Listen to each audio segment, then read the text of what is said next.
Yeah, Adam, we've been working to get more information on this. As you can see, it doesn't look like your typical accident response. The SWAT team was here just a minute ago, so I'm going to bring in Pierce County Public Information Officer and Sergeant Darren Moss to kind of tell us what happened here.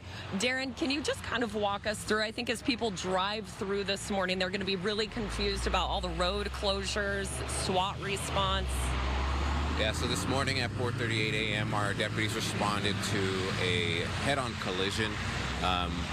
We get these all the time on Spanaway Loop. It's a higher speed, but when they got here, the woman in the other vehicle was unresponsive, and she actually had a gunshot wound. So that really ramps things up and changes the whole scene. We're investigating this as a homicide.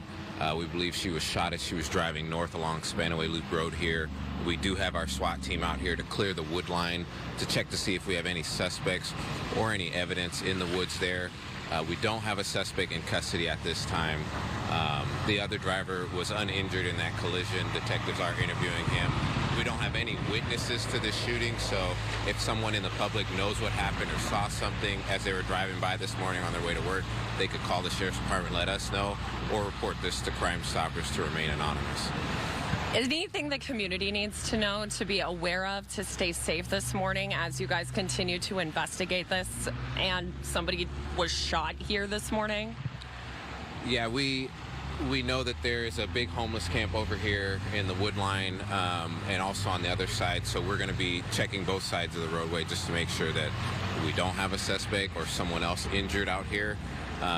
Just ask people to stay out of the area. The road's going to be shut down on 176 and Spanaway Loop up to 174th here, so you're going to divert over to Pacific Avenue for that little stretch of roadway, and we will have more updates later on. What would you need to find in your investigation in order to pick up this road closure? How long are we expecting this?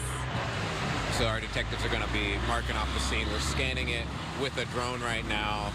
We got to take lots of photos and videos, and honestly, we won't be moving the body until the medical examiner gets out here, which could be several hours from now, and then they need to do their own investigation when they get here as well. So we expect the roadway to be shut down into the afternoon.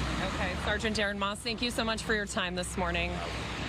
All right, so as you just heard, they are investigating this as a homicide. A woman was found dead in her car here, a gunshot wound after her car collided into somebody else's as they were driving early this morning around 4:30. So if you know anything about this, make sure you reach out to Pierce County and watch out for road closures as you are headed out this morning if this is your area. And we're going to send it back to you guys in the studio.